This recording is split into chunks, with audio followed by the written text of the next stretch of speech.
All right, now I don't know about you, but a big part of my childhood was getting hurt on a daily basis. Over the years, I've suffered many a childhood injury because, well, I was a stupid little kid that made stupid decisions. But I'm sure I'm not the only one, right? I mean, we've all attempted to bunny hop over one of our friends before, out in the middle of the street, for fun, right? Remember? Well, today, in honor of being a stupid little kid, I'd like to go over 3 prominent injuries that I suffered as a child in no particular order. Number 1.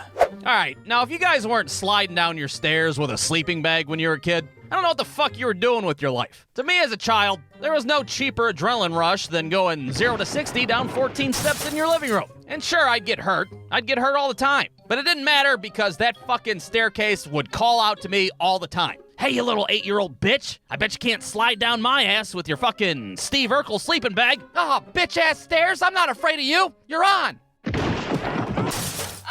My pelvis! Now, sliding down the stairs with a sleeping bag is all well and fine, but if you were a real motherfucker, you went down the stairs in a laundry basket like a fucking professional. Now, I've only attempted this feat one time in my childhood, and that was with my dumbass friend Michael at his house. And keep in mind, we did this shit for fun. We did not do this on a dare. There was no money involved. There was no fucking camera crew there recording us. Hi, I'm Tyler from Bruce Do Films. Welcome to Jackass.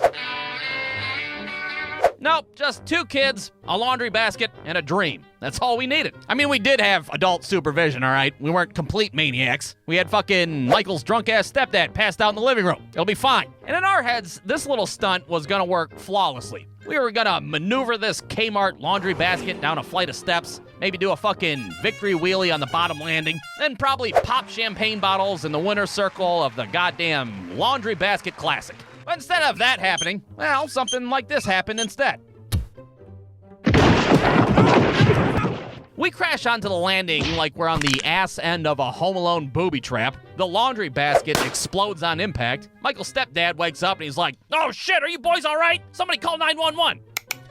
Nah, just kidding, that didn't happen. His ass was so drunk he didn't even fucking wake up when we fell down the stairs.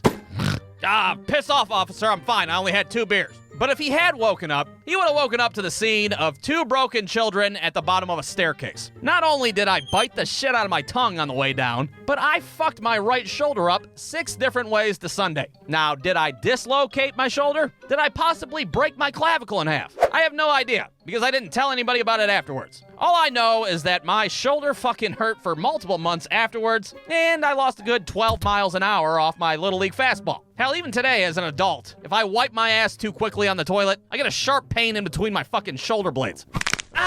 Goddamn laundry basket bullshit! But hey, whatever. No severe damage done, I guess. Kids will be kids, right? Kids will be kids. Number 2. Well, if slinging yourself down the family staircase isn't your idea of fun, well, let me tell you about another little stunt that we would do as kids. And this little stunt involved a skateboard and a bike with pegs. And what we like to do as children is somebody would ride the bike as fast as they could, while another kid sat on a skateboard and held onto the pegs for dear life and tried their best not to eat shit on the fucking asphalt. Yeah, what a rootin' tootin' time that was, huh? This was a goddamn game that we played all the time. It was a game that we called Hang On to the Pegs Until You Die game. And of course, we didn't have any helmets or knee pads or fucking adult supervision. I mean, aside from the neighbors watching us through their window and shit. Oh, honey, come here, quick! There's a bunch of dirty little kids doing Evel Knievel shit out in the street. Well, on one particular day, while we were outside playing the Hang On to the Pegs Until You Die game, or Hot Pega, if you will, I was determined to set our all-time neighborhood record. Now, what that record was, I have no idea. I don't know if it was distance or time spent on the skateboard or whatever the fuck. All I know is I was like, y'all better save your pennies for that big-ass holographic Guinness Book of World Records, because I'm about to be on the cover of that bitch. Now, my friend David was the one that was on the bike during this little fiasco, and I don't know if he was just feeling ambitious or if he just skipped his fucking Ritalin that day or what, but his ass started pedaling like he just robbed a goddamn liquor store at knife point. The skateboard starts shaking. It's doing that death rattle thing that happens when you're going way too fucking fast on a skateboard. You could hear a goddamn sonic boom echo out throughout the neighborhood and shit. The entire time I'm like, David, stop! Stop, David! Stop the goddamn bike! I'm gonna fucking die! But David on that day did not stop. Because David apparently was trying to break the goddamn land speed record on a fucking Huffy BMX bike. Well, next thing you know, the skateboard hits a pebble out in the middle of the street, and I go skittering throughout the road like a fucking poorly animated cartoon. Now, I don't know if you've ever slid to a stop on asphalt using nothing but your face and hands before, but it's not as fun as it sounds. One side of my face was completely scraped up, covered in road rash, but the palms of my hands were even worse because, well, I didn't have any fucking palms in my hands anymore. They were lying 14 feet behind me in the middle of a fucking street. Now, it's worth noting that this all happened just a few days prior to school picture day. Well, you can bet your ass that year, I didn't even fucking go to picture day. To hell with that, what's the point? I'm gonna have my picture taken when I look like the fucking district attorney of Gotham City, for fuck's sake? No thank you. But hey, whatever. No severe damage done. Kids will be kids and all that shit, right? Number 3.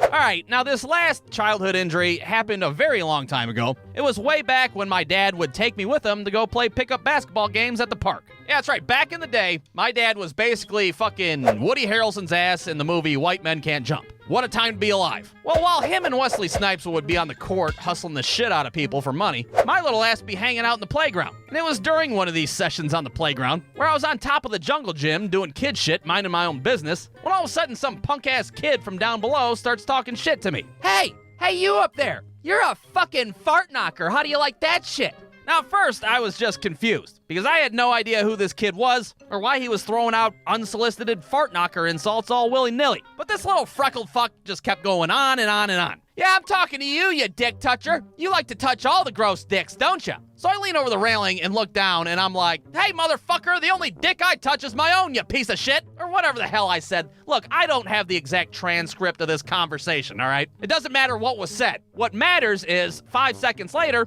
I lean a little too far forward, and I accidentally fling myself over the railing. So I plummet 15 feet to the ground, and I cracked the back of my head so hard that I swear I forgot what the fuck my middle name was. Well, that little freckled piece of shit thinks I just died on impact, so he's like, sorry I said all those things about you touching dick.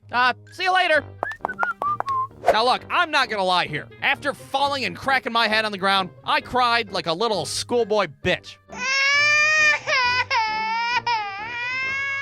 Now, thank God my dad was right there, fucking on the whole other side of the park, still playing basketball, so he didn't hear me crying like a big fucking wussy crybaby. I eventually calmed down, and it's pretty apparent that I sustained a head injury of some sort. There's a pretty significant ringing going on in my ears. The outside is all of a sudden a lot brighter than I remember it being. Now, did I suffer a concussion of some sort? Did I possibly fracture my fucking skull? I have no idea, because I didn't tell anybody afterwards. Naturally. All I know is that I got in the car to go home that day, and I just pretended that nothing even happened. Boy, I sure hustled the shit out of those guys. How was the playground? Did you have fun? Playground? What's a playground?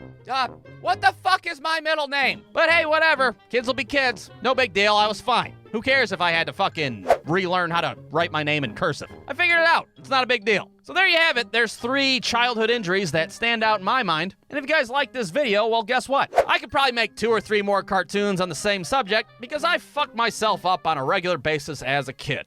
The end. Brewstew.com